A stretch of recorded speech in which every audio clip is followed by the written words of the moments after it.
the 14 years, hindi talaga siya madali i-maintain.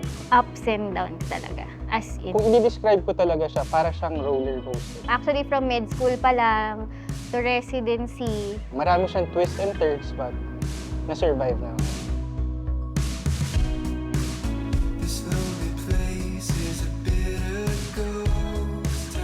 So nag-cross yung path namin during college. cheering mate, sa nursing yon. Nag-hi ako sa kanya, pero sinungitan niya ako.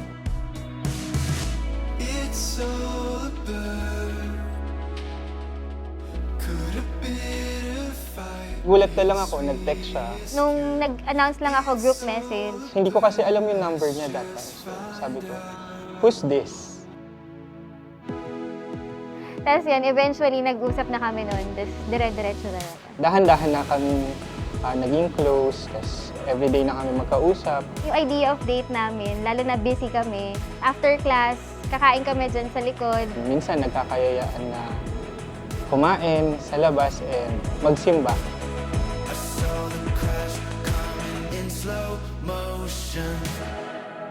Funny story din sa kung paano kami naging kami is through Facebook, notification. Trinay ko muna, nag-change status ako. Tapos bigla na lang may sa Facebook notification, may lumabas, John Rivera wants to be your boyfriend.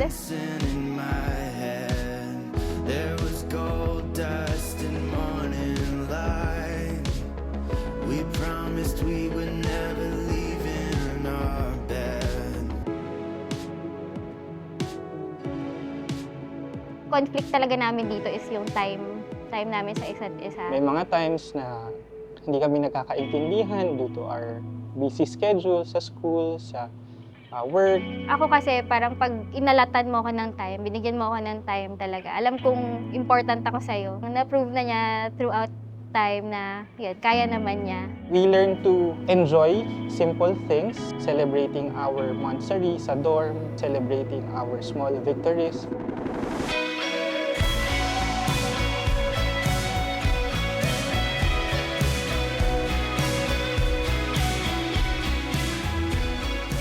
Sobrang happy kasi finally, yung 14 years relationship namin, na-survive namin from college to med school to the different challenges in life. Dati pinoproblema lang namin kung paano kayo magsisave, manonood kami ng movie.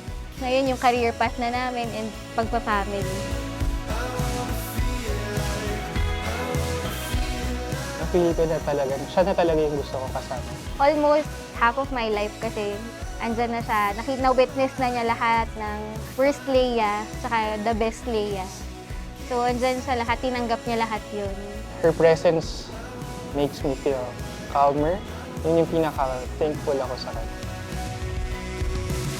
I wanna feel like this fight's not the start of